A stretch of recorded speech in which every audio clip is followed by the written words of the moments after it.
सबको जय मसीह की। और जितने लोग भी रिकॉर्ड के माध्यम से सुनेंगे, जब इस पे सोशल मीडिया पे अपलोड किया जाएगा, उन सभी को भी जय मसीह की। और परमेश्वर का धन्यवाद आज के खूबसूरत दिन के लिए। आइए हम लोग प्रार्थना करेंगे, अपने स्थानों पर खड़े हो जाएंगे और सर्वशक्तिमान परमेश्वर, जो राजाओं के राजा, प्रभु के प्रभु, अति दयालु करुणा करने वाले परमेश्वर का हम धन्यवाद करते हैं। आइए हम लोग प्रार्थना करेंगे और अपने स्थानों से खड़े होकर प्रभु का धन्यवाद करें। सर्वशक्तिमान परमेश्वर, राजाओं के राजा, प्रभु के प्रभु, अति दयालु और करुणा करने वाले परमेश्वर, आपका धन्यवाद करता हूँ। ये कहता हूँ, स्वामी आप महान है। आपने अपनी महानता से आज के दिन दिया है, मैं आपकी बड़ी बड़ाई करता हूँ। मैं अपने आप को, अपने घराने से दिए हुए झुंडों और तमाम खादिम और विश्वासियों को, तमाम अजीजों को परमेश्वर, अपने रिश्तेदारों को, पड़ोसियों को प्यारे पिता, अपने भारत देश के लिए प्रार्थना मांगते हैं प्यारे पिता। पूरे विश्व के लिए अमन और कल्याण हो परमेश्वर। लोग बुराई और पाप से बचे, गुनाह से बचे और प्रभु अंधेरे के काम को छोड़कर रोशनी की ओर आने पाए, प्रभु सत्य को जानने पाए, प्रभु आपको जानने पाए। प्रभु जी धन्यवाद करते हैं आज के विषय के लिए। प्रभु हमें आप एजुकेट करें ताकि हम लोग सीखने पाए। सारा आदर महिमा आपको देते प्रार्थना प्रभु यीशु के नाम से पिता आपसे मांगते हैं, दया से सुनिए, कबूल कीजिए विनती। आमीन। प्रिय सबको जय मसीह। प्लीज अपने स्थानों पर बैठ जाए। जैसे कि आप जानते हैं कि जो विश्व भर में आज एक दिन को बताया जा रहा है या फिर सेलिब्रेट किया जा रहा है, जानते हैं क्या है? Palm Sunday. पाम संडे यानी कि पाम संडे, खजूर रविवार, है ना, और विजय आगमन, ऐसे कुछ करके क्या है संबोधित किया जाता है। इसके पीछे की जो मंशा है, इंटेंशन है कि भी क्या है और ये क्यों मनाया जाता है, इसका महत्व क्या है, आज उस महत्व को क्या है हम लोग जानेंगे। पाम यानी कि खजूर, जो पाम जो बोला गया ना, खजूर की जो डालियां है उसे क्या कहते हैं? पाम बोलते हैं। तो वो जो खजूर की डालियां थी, प्रभु यीशु मसीह जब यरूशलेम में प्रवेश कर रहे थे तो लोगों ने क्या किया था, उनके रास्ते में क्या किया था, वो जो खजूर की जो डालियां थी वो क्या कर दी थी? बिछा दी थी। यानी कि खजूर की डालियां या टहनियां, राइट? आप जानते हैं ना खजूर का जो पेड़ होता है, तो इसे क्या क्या कहा गया? Palm Sunday. और एक बात जो वो कह रहे थे प्रभु यीशु मसीह के लिए, जानते हैं क्या कह रहे थे? बता सकता है कोई? होशियाना, हालेलुया। और एक बात को वो पुकार रहे थे, जो लोग प्रभु यीशु मसीह के आगे और पीछे चल रहे थे, भीड़ की भीड़, और एक शब्द को, एक वर्ड को वो जो पुकार रही थी, वो क्या था? होशना। होशना यानी होशना का मतलब जो है, कितने लोगों को पता है? बताइएगा। परमेश्वर की स्तुति हो, परमेश्वर हमारे साथ में, और कोई? परमेश्वर हमें बचा या छुड़ा या हमारा उद्धार कर, होशना। और एक बात को कह रहे थे, धन्य है वो जो परमेश्वर के नाम से आता है, उसकी होशना। धन्य है वो जो परमेश्वर के नाम से आता है, उसकी होशना। आइए अजी, जो हम लोग परमेश्वर के कलाम से हम कुछ बातों को सीखने जा रहे हैं। हम पढ़ेंगे मत्ती की पुस्तक से अध्याय 21 आयत नंबर 1 से 11 पढ़ेंगे, और आप में से निकाल लीजिए।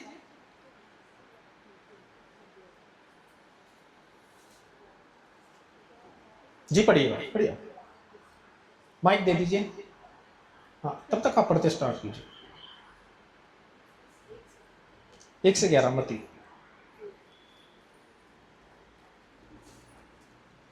जब वे यरूशलेम के निकट पहुंचे, हाँ, और जैतून पहाड़ पर, हाँ, बतफगे के पास आए। हाँ, एक ध्यान, एक है ना वर्ड आ रहा है, उसको आप ध्यान रखिएगा जी। कौन सी जगह? बतफगे। हाँ, बेतफगे के पास आए जी। तो यीशु ने हाँ, दो चेलों को यह कहकर भेजा, हाँ, सामने के गांव में जाओ। हाँ, वहां पहुंचते ही हाँ, एक गदही का बंधी हुई और उसके साथ बच्चा तुम्हें मिलेगा। हाँ, उन्हें खोलकर मेरे पास ले आओ। ले आओ। यहां तक समझिएगा। यहां पर एक इंसिडेंट, एक घटना की बात हो रही है, और वो कह रहे हैं जब वो यरूशलेम के निकट आए। किसके निकट आए?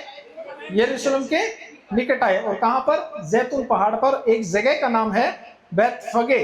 यानी कि ये उस दिन को, उस घटना को बता रहा है। कई लोगों को कहते हैं कि जब प्रभु यीशु मसीह ने यरूशलेम में प्रवेश किया, ऐसे कुछ सोचते हैं, फिर सोच लेंगे कि भी प्रभु यीशु मसीह तो यरूशलेम में ही रहा करते थे, या फिर उसकी महिमा करते थे, अपने प्रचार प्रसार को किया। लेकिन एक घटना का जिक्र है जो प्रभु यीशु मसीह वहां पर प्रवेश कर रहे हैं।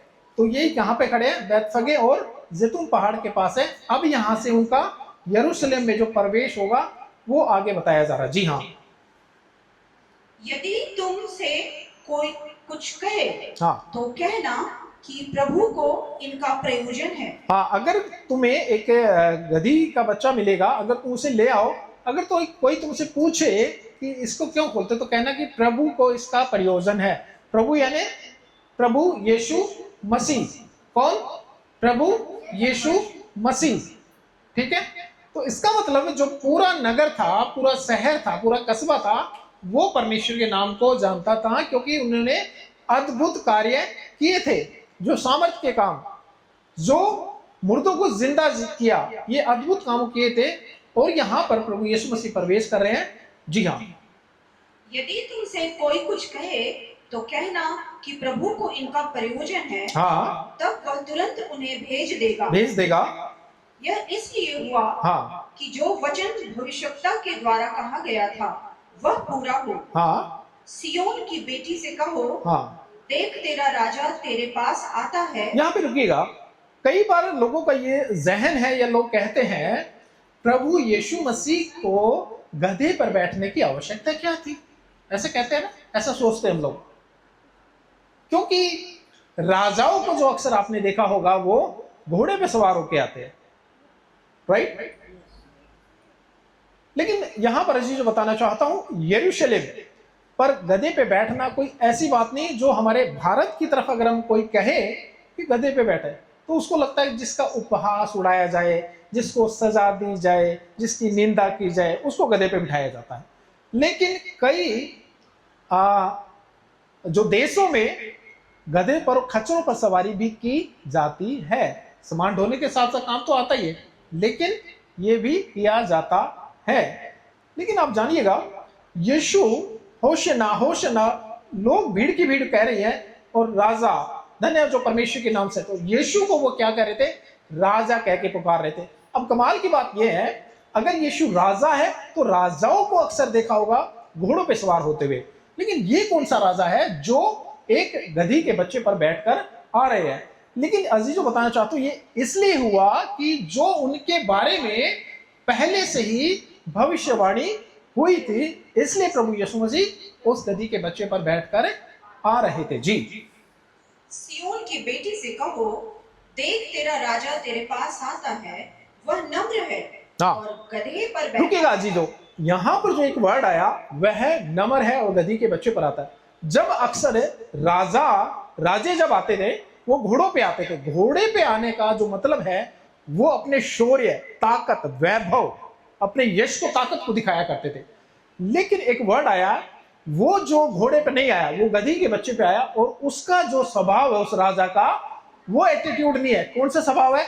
नम्र राजा है वो, इसलिए वो गधी के बच्चे पे बैठ के आया। जी, वह नम्र है हाँ, और गधे पर बैठा है, जी, वरन लादू के बच्चे पर। हाँ, जिसपे सामान ढोया जाता है ना, अक्सर लोगों की हमारी मेंटालिटी है। जी, चेलों ने जाकर हाँ, जैसा यीशु ने उनसे कहा था जी, वैसा ही किया, हाँ, और गदही और बच्चे को लाकर हाँ, उन पर अपने कपड़े डाले, हाँ, और वह उन पर बैठ गया। हाँ, जी, तब बहुत से लोगों ने अपने कपड़े मार्ग में बिछाए, हाँ, और अन्य लोगों ने पेड़ों की डालियां काटकर हाँ, मार्ग में बिछाई। जी, जो भीड़ आगे आगे जाती हाँ, और पीछे पीछे चली आती थी, हाँ, जी, पुकार पुकार कर कहती थी, हाँ, दाऊद की संतान को होशाना। दाऊद की संतान को होशाना।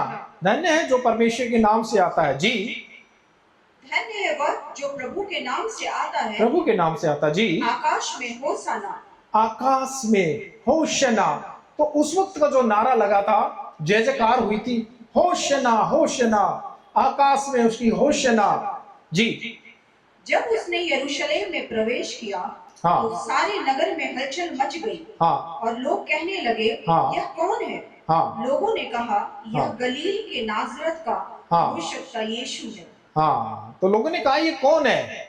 जिनको नहीं पता था उनको भी पता चल गया, लेकिन बहुत सारे थे जो प्रभु यीशु मसीह को जान चुके थे। तो किसी ने कहा कि ये जिनको नहीं पता था यह गलील के नासरत का भविष्यद्वक्ता यीशु है। मेरे अजीजों, हम पढ़ेंगे मरकुस की किताब से और अध्याय 11 आयत नंबर 1 से 10।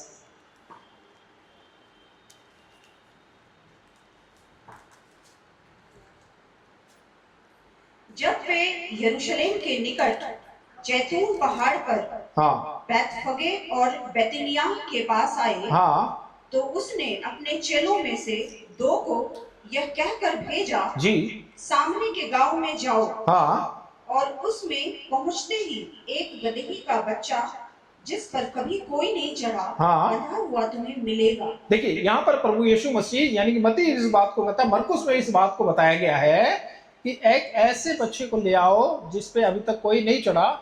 इसका मतलब है कि जब परमेश्वर के कार्य के लिए, प्रयोजन के लिए कोई बात होती, कुछ कार्य को लिया जाता है, तो वो पवित्र होता है, यानी कि उस पर अभी तक कोई ना चढ़ा हो। इसका बैठने का तात्पर्य यह था इस बात का। जी, बंधा हुआ तुम्हें मिलेगा, उसे खोल लाओ।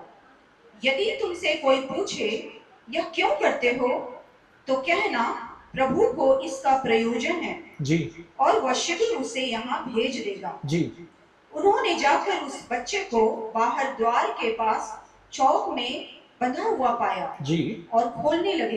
हाँ उनमें से जो वहां खड़े थे कोई कोई कहने लगे, यह क्या करते हो, हाँ गदही के बच्चे को क्यों खोलते हो। जी, जैसा यीशु ने कहा था वैसा ही उन्होंने उनसे कह दिया। जी, तब लोगों ने उन्हें जाने दिया। हाँ उन्होंने बच्चे को यीशु के पास लाकर हाँ उस पर अपने कपड़े डाले हाँ और वह उस पर बैठ गया। हाँ तब बहुतों ने अपने कपड़े मार्ग में बिछाए हाँ और औरों ने खेतों में से डालियां काट काट कर फैला दी। जी, जो उसके आगे आगे जाते हाँ और पीछे पीछे चले आते थे, जी, पुकार पुकार कर कहते जाते थे, हाँ होशाना, होशाना, धन्य है वह धन्य है वह जो नाम से आता प्रभु है। के नाम से आता है। जी, हमारे पिता दाऊद का राज्य जो आ रहा है, हाँ। धन्य है। आकाश में होशाना। आकाश में स्थान में उसकी होशाना। इस बात को हम सीखते हैं कि दाऊद का राज्य जो आ रहा है, धन्य है जो आकाश ऊंचे स्थान में होशाना। अब इन्हें लग रहा था जो राजा आ रहा है उसी राजा की क्या है ये जय जयकार कर रहे थे, लेकिन जानते हैं कुछ समय बाद यही भीड़ जो है चिल्ला रही थी कि यीशु को क्रूस पर चढ़ाओ। कई बार चीजें देखा गया है कि हमारा जो विश्वास है वो पक्का हो, अटल बना होना चाहिए। भीड़ की देखा देखी, संसार के सदृश नहीं होना, अपने विश्वास को अटल बनाए रखना। राइट? इन्होंने सोचा था जो राजा दाऊद के वंश से जो आएगा वो हमें इस रोमी साम्राज्य से क्या है बचाएगा, छुड़ाएगा। इन्होंने ऐसा सुना था। इन्होंने सोचा था वो राजा घोड़े पे सवार होकर आएगा। इसने सोचा था इन्होंने कि राजा जो है तलवार चलाएगा, लेकिन ये राजा, इसका राज्य जो पृथ्वी का नहीं था, इसका राज्य जो स्वर्ग का है, परमेश्वर का, वो राजा आया दीन होकर, नम्र होकर। इन्होंने कहा कि हमने एक ऐसे राजा की उम्मीद करी थी कि जो तलवार चलाएगा, लेकिन वो तलवार चलाने नहीं आया। प्रभु यीशु ने जो कहा कि जो तलवार चलाएंगे वो तलवार से घात किए जाएंगे। प्रभु यीशु मसीह इस जगत को जीतने आए प्रेम से, नम्रता से। जी, हम लोग पढ़ते हैं जब लूका की पुस्तक से अध्याय 19 आयत नंबर 28 से 40।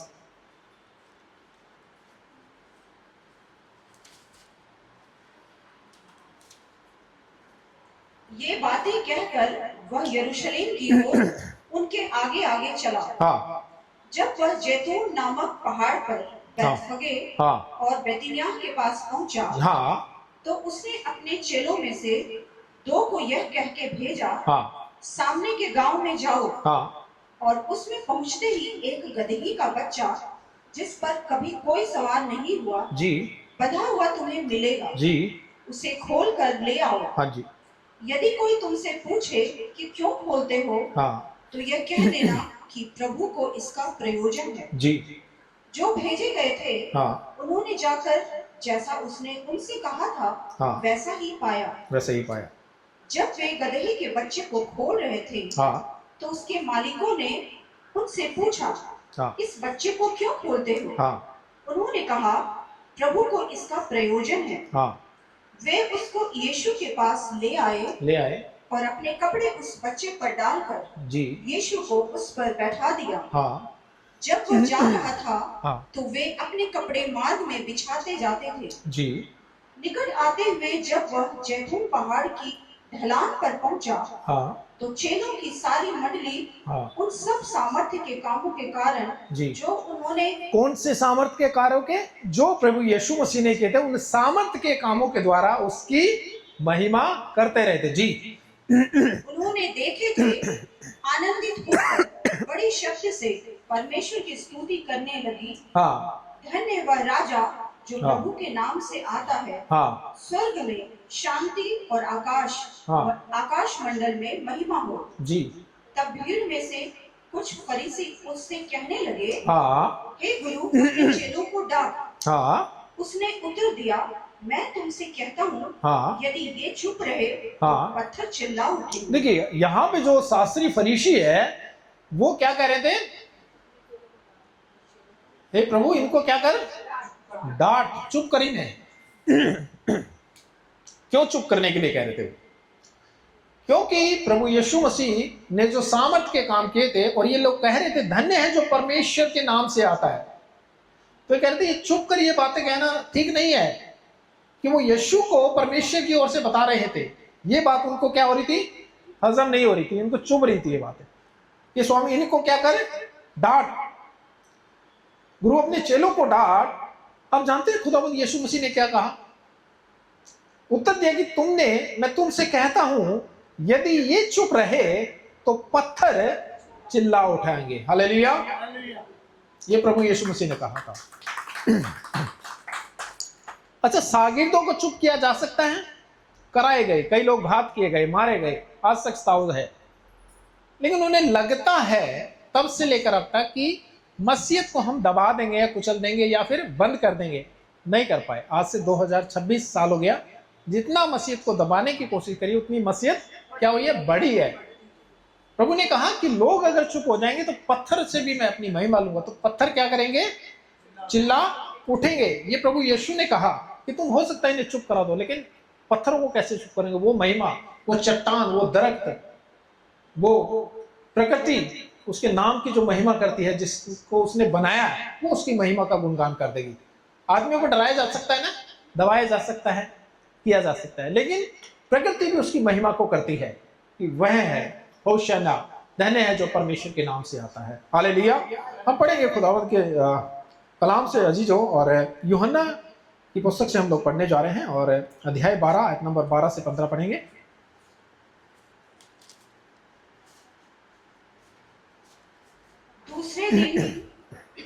दूसरे दिन बहुत से लोगों ने जो पर्व में आए थे हाँ यह सुना हाँ कि यीशु यरूशलेम में आ रहा है। हाँ, बहुत से लोग जो उस जगह थे, अब जानते थे यरूशलेम जो एक ऐसा सेंटर था जो बहुत से लोग जो थे वो फसह के पर्व के लिए क्या है, मनाया करते थे कि प्रभु ने उन्हें मिस्र की गुलामी से छुड़ाया था, ये किया करते थे। जी, तो बहुत लोग थे, बहुत हुजूम था आप कह सकते हैं। जी, इसलिए उन्होंने खजूर की डालियां ली हाँ और उससे भेंट करने को निकले हाँ और पुकारने लगे, हाँ, होशाना, होशाना, धन्य इज़राइल का राजा। धन्य इज़राइल का राजा। ये इज़राइल के राजा को कह रहे थे।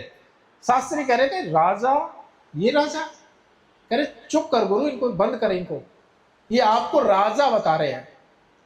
राइट जी, धन्य इज़राइल का राजा, धन्य इज़राइल का राजा जो प्रभु के नाम से जो आता है। प्रभु के नाम से आता है, अपने नाम से नहीं आया कि वो और राजाओं की तरह मार काट कचे मचाए वहां पे। जी, जब यीशु को गदहे का एक बच्चा मिला हाँ तो वह उस पर बैठ गया, हाँ जैसा लिखा है, जी, हे सिय्योन की बेटी मत डर, हे सिय्योन की बेटी मत डर, देख तेरा राजा हाँ गदहे के बच्चे पर चढ़ा हुआ चला आता है। चला आता है। उसके चेले ये बात पहले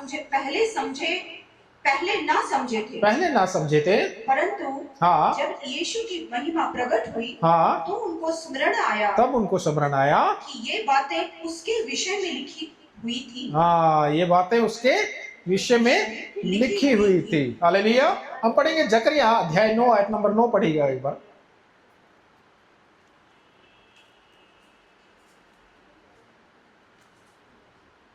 हे सिय्योन हाँ। बहुत ही मगन हो। बहुत ही मगन हो। हे यरूशलेम, हे यरूशलेम, जय जयकार कर, जय जयकार कर। क्योंकि ये तेरा क्या कर रहे थे?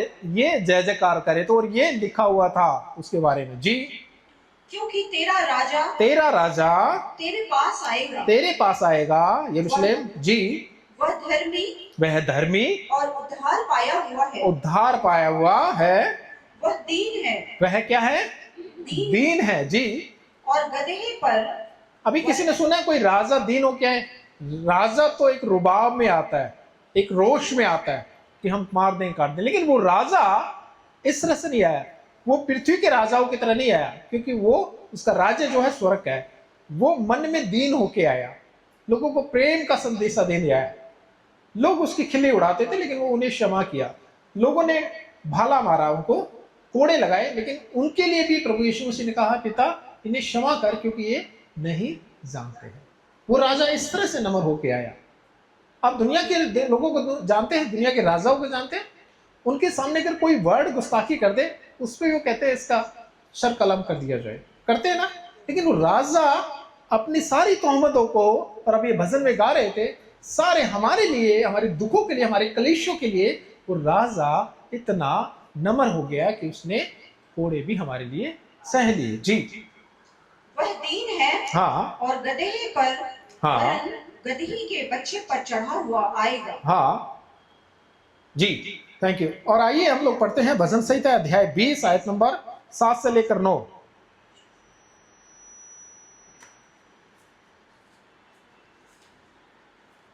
किसी को रथों का हाँ, और किसी को घोड़ों का भरोसा हाँ, है। ध्यान रखिएगा।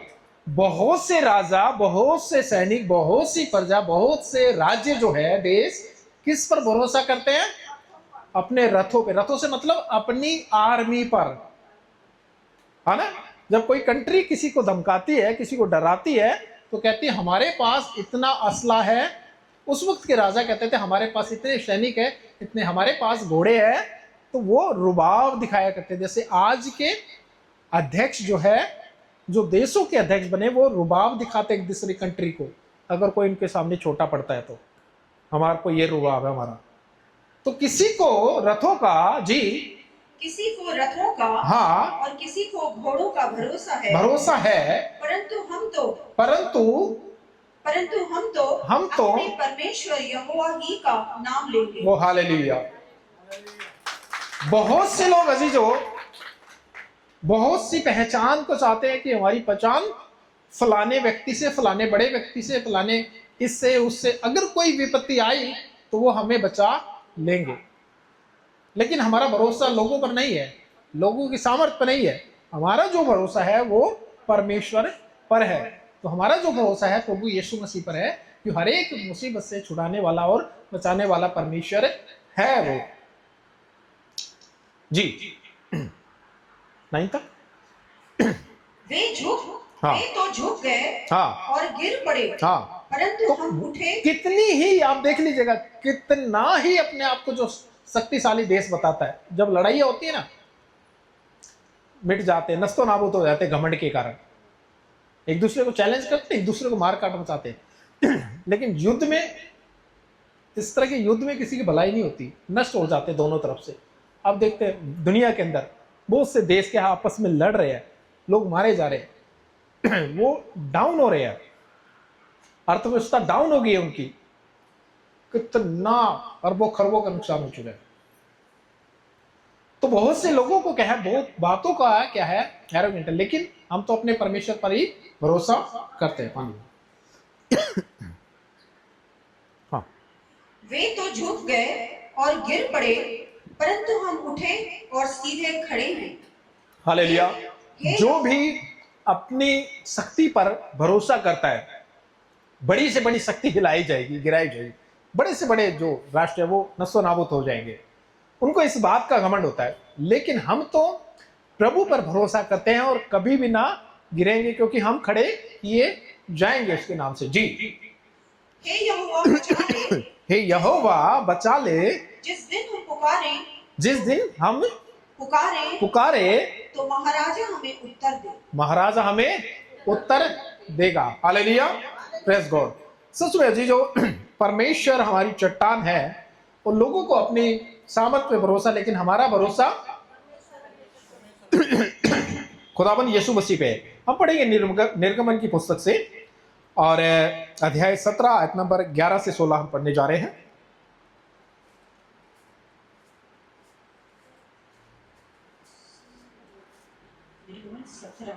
हाँ,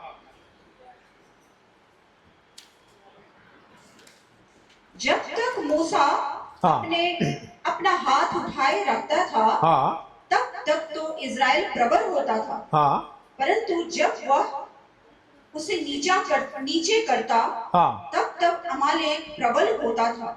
बड़ी खूबसूरत बात है जी, जो सीखने जा रहे हैं। जब तक देखिए, अभी हम जो प्रभु की महिमा गा रहे थे, वर्शिप कर रहे थे, तो हमारे बीच में अंकल जो कह रहे थे प्रभु की महिमा करे, तालियां बजाकर ऊंचे हाथ कर उसकी जय जयकार करे, तो हम लोग कर रहे थे, राइट। अब जानते हैं, जब हम स्वर्ग की ओर हाथ करते हैं तो परमेश्वर हमारी पुकार को सुनते हैं, हमारी प्रार्थनाओं को सुनने वाला परमेश्वर है, क्योंकि हम उसकी तारीफ करते हैं, हम उसके लिए खड़े हैं, हम उसके लिए सर झुकाए हैं, उसकी महिमा कर रहे हैं, स्वर्ग की ओर अपने हाथों को करते हैं। मूसा जब जब खुदा का दास नबी स्वर्ग की ओर हाथों को करता था, तो अमालेक जो क्या कर रहे थे, हार रहे थे। लेकिन जैसे ही, जी पढ़िएगा आगे, पर जब मूसा के हाथ भर गए, भरने से मतलब जानते हैं, थक गए। अगर आप कोई कहें कि प्रभु की महिमा करें, तो ऑब्वियसली अगर शरीर है, बॉडी है, थक गए, तो जानते क्या हुआ जी? तब उन्होंने एक पत्थर लेकर हाँ, मूसा के नीचे रख दिया, हाँ, और वह उस पर बैठ गया। हाँ, तो मूसा के हाथों को सपोर्ट कर दिया। अब जानते हैं, जब हम लोग थकते हैं तो एक दूसरे को हम क्या करें, ढांढस बांधे। परमेश्वर का वचन कहता है एक दूसरे को क्या है, हम ढांढस बांधे, और एक दूसरे की भी क्या करें हम लोग, हाँ, एक दूसरे का भी हम हौसला अफजाई करें, एक दूसरे को बढ़ाए, एक दूसरे को गिराना नहीं चाहिए। अभी थक जाते हैं तो कहते हैं हाथ बटाना होता है, तो हम एक दूसरे की क्या बने, ताकत बने। कलाम कहता है हम बलवानों को चाहिए कि निर्बलों की क्या करें, सहायता करें, उनका ठट्ठा उड़ाने के लिए नहीं, उनका मजाक उड़ाने के लिए नहीं, ये हमें कहा गया। तो जब एक थकता है, एक उदास होता है, एक थकित होता है, तो परमेश्वर में उसके लोग जो है उसको बल देने का काम करते हैं, उसके हाथ को खड़ा करने का काम करते हैं। जैसे मूसा थक रहा था तो लोगों ने क्या किया, उसके हाथ को बल और ताकत और सपोर्ट देने का क्या है, काम किया। यही हमें करना चाहिए मसीह में एक दूसरे के लिए जी। और हारून और हूर एक एक अलंग में उसके हाथों को संभाले रहे। हाथों को क्या करें, लोगों ने क्या किया, उसके हाथों को संभाला। तो कलाम क्या कहता है, हम एक दूसरे को क्या कर ले, संभाल ले मसीह में जी। और उसके हाथ सूर्यास्त तक स्थिर रहे। हाँ, उसके हाथ जो है सूर्यास्त तक क्या रहे, स्थिर रहे, बने रहे, ऊंचे रहे जी। और यहोशू ने अनुचरों समेत हाँ, अमालेकियों को तलवार के बल से हरा दिया। हालेलुया। खुदावंद में जब हम उसकी बातों को सुनते हैं और उसकी रजा को मानते हैं, तो हम क्या करते हैं, हम हर एक जो विपत्ति है उसको क्या कर देंगे, हरा देंगे जी। हाँ, तब यहोवा ने मूसा से कहा, हाँ, स्मरणार्थ इस बात को पुस्तक में लिख ले, हाँ, और यहोशू को सुना दे, हाँ, कि मैं आकाश के नीचे से हाँ, अमालेक का स्मरण भी पूरी रीति से मिटा डालूंगा। हाँ, तब मूसा ने एक वेदी बनाकर हाँ, उसका नाम यहोवा निसी रखा। जब मूसा ने वहां पर एक वेदी बनाकर उसका नाम क्या किया, यहोवा निशी रखा जी। और कहा, हाँ, यहोवा ने शपथ खाई है। अब जानते हैं यहोवा निशी का मतलब क्या होता है, विजय दिलाने वाला। और यहोवा मेरा गढ़, यहोवा मेरा झंडा है, यहोवा निशी। अब जानते राजे जब जाते थे लड़ाई करने के लिए, तो वो अपने अपने देश का, अपने अपने राष्ट्र का ध्वज लेकर लड़ाइयों में जाते थे। मूसा ने कहा मेरा जो ध्वज है, मेरा परमेश्वर यहोवा निशी है, मेरा झंडा यीशु मसीह है ना, कि तू झंडा को में का, और जो भी मांगेंगे वहीं पा जाएंगे, खटखटाओ तो खोला जाएगा। यहोवा यहोवा यहोवा यहोवा यहोवा यहोवा यहोवा यहोवा यहोवा जिंदा खुदा, वो हमारा बादशाह। राजे जो है अपने देशों के ध्वजों को क्या है रण में लेके चला करते थे, जानते हैं ना। आज भी जब कंट्रियां जब जाती है तो उनके अपने फ्लैग्स वो ऊपर सरहदों पर, उनके शिप पर, उनके एयरप्लेन पर, वो सब मार्का बना होता है उनकी कंट्री का, उनकी टेरिटरी पर सरहद, जानते ना बॉर्डर। उन बॉर्डर पे सब पे, किसी ने देखा बॉर्डर, वहां पे बॉर्डर एक देश का फिर दूसरे देश की जो सरहद होती है उसका वहां पे लगा होता है, सबकी टेरिटरी होती है। तो यहां पर मूसा जो कह रहे हैं कि मेरा जो झंडा है, हमारा जो झंडा है खुद यहोवा परमेश्वर है, कोई देश नहीं, कोई लोग नहीं, हमारा झंडा यहोवा परमेश्वर है जी। और कहा, यहोवा ने शपथ खाई है जी कि यहोवा अमालेकियों से हाँ। पीढ़ियों तक लड़ाई करता रहेगा। पीढ़ियों तक वो हमारी ओर से लड़ने वाला परमेश्वर है, जो कभी भी हमें पीछा साथ नहीं छोड़ेगा, वो हमारे साथ साथ रहेगा। मेरे अजीजों, जब राष्ट्रों की जब लड़ाई होती है तो अपने अपने झंडे के बैनर तले लगड़ा वो जो होता है ना लड़ाइयाँ होती है उनकी, लेकिन जानते जब शांति बहाल करी जाती है, शांति का प्रस्ताव रखा जाता है, तो कैसे रखा जाता है, कौन सा झंडा लगाया जाता है, पता है? किसी को बता सकता है कोई? व्हाइट कलर का। वेरी गुड, एक क्लैपिंग कर सकते हैं। शांति की जब बात करी जाएगी, दुनिया के कोई भी देश, कोई भी राष्ट्र फिर वो अपने देश के झंडे को नहीं लगाते हैं, वो एक ही झंडा होता है, वो झंडा है शांति का। खुदावन यीशु मसीह शांति का वो झंडा है, यहोवा परमेश्वर शांति का वो झंडा है। तो बिना उसके पूरी दुनिया में शांति नहीं आ सकती है।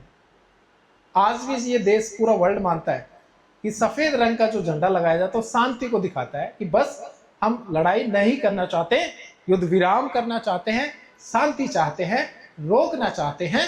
इसके लिए फिर एक जिनेवा कन्वेंशन हुआ कि भाई जो वो पूरे दुनिया के ऊपर एक ऐसी संस्था होगी, एक ऐसी लॉबी होगी जो ये देखेगी कि जब जिनेवा कन्वेंशन में वो सबके साइन हुए कि भाई जब युद्ध विराम हो जाएगा, जब लड़ाई थम जाएगी, तो उसके बीच में कोई भी किसी तरह का उपद्रव नहीं करेगा, फिर उस कानून को नहीं तोड़ा जाएगा। वो एक जिनेवा कन्वेंशन के द्वारा हुआ कि भाई अब जो है ये कानून को नहीं तोड़ा जाएगा, और जिसे अंतरराष्ट्रीय नियमों का एक समूह भी कहते हैं। राइट, क्या कहते हैं जी? इंटरनेशनल क्रिमिनल कोर्ट है, कहते हैं ना। आईसीसी में हम कोई बात होती है तो गुहार लगाई जाती है किसी कैदी की, या कोई बात जब होती है, उसको जो है अंतरराष्ट्रीय समूह जो है जिनेवा जो कन्वेंशन वो देखता है उसको, उसमें क्या काम है उसके, जो युद्ध में युद्धबंदी पकड़े गए हैं, घायल है, उपचार के जो केंद्र है, हॉस्पिटल्स है, ये सारी जो चीजें हैं इन पर अटैक नहीं होंगे। एटलीस्ट जो दूसरे देश का सैनिक भी पकड़ा गया, उसके लोग भी पकड़े गए, तो नियम के तहत, कानून के तहत उनके साथ आप ऐसी तरीका नहीं करेंगे जो अमानवीय हो कि भाई आप उसको इस तरह टॉर्चर करेंगे। आप देखते ये जो हमारे पीछे कई साल हो बीते, जब एक हमारा जो फाइटर एयरफोर्स का तो फाइटर तो गिर गया था पड़ोसी मुल्क में, तो उसके आधार पर उसको क्या है रिलीज भी किया गया, वो वही बताती है। नहीं तो आज देशों में इस तरह की नफरत है कि वो एक दूसरे को मार देंगे, नहीं तो फिर उनको लगता है ये दूसरे देश का, ये बैरी है हमारे, तो उन्होंने कुछ ऐसा किया। लेकिन जनेवा जो कन्वेंशन हुआ उसमें कहा गया कि भाई रूल के तहत आप इन्हें बंदियों को भी छोड़ने का क्या है प्रयास करेंगे। कई बार जो है मछुआरे हैं सरहदों में दूसरी में चले जाते हैं, या अलग अलग सीमाओं में भी कई बार धोखे से घुस जाते हैं। तो जिनेवा जो कन्वेंशन है अंतरराष्ट्रीय नियमों का एक समूह है, आईसीसी इंटरनेशनल क्रिमिनल कोर्ट, जो इस बात को देखता है। और साथ ही यूएन यूनाइटेड नेशन भी क्या है इस बात को देखता है कि मानवता बनी रहे देशों में। Right, hallelujah. परमेश्वर का धन्यवाद करते हैं सारी बातों के लिए। Thank you Jesus. और मैं उम्मीद करूंगा आज के जो विषय से, आज के जो टॉपिक से, जो कि आज का दिन जो पूरी दुनिया में मनाया जा रहा है, पाम संडे या खजूर रविवार, और आज पूरी दुनिया के अंदर एक शांति यात्रा, प्रभु यीशु मसीह शांति का राजकुमार, शांति यात्रा चर्चेस ने अलग अलग कंट्री में, अलग अलग शहरों में, हमारे दिल्ली शहर में भी वो यात्राएं जो है शांति यात्रा निकाली जा रही है ना। और प्रभु के नाम की क्या है, महिमा हो रही है, और परमेश्वर के नाम को बताया जा रहा है कि वो किस तरह शांति का परमेश्वर है इस दुनिया के लिए। प्रभु आपको आशीष करे। जय मसीह।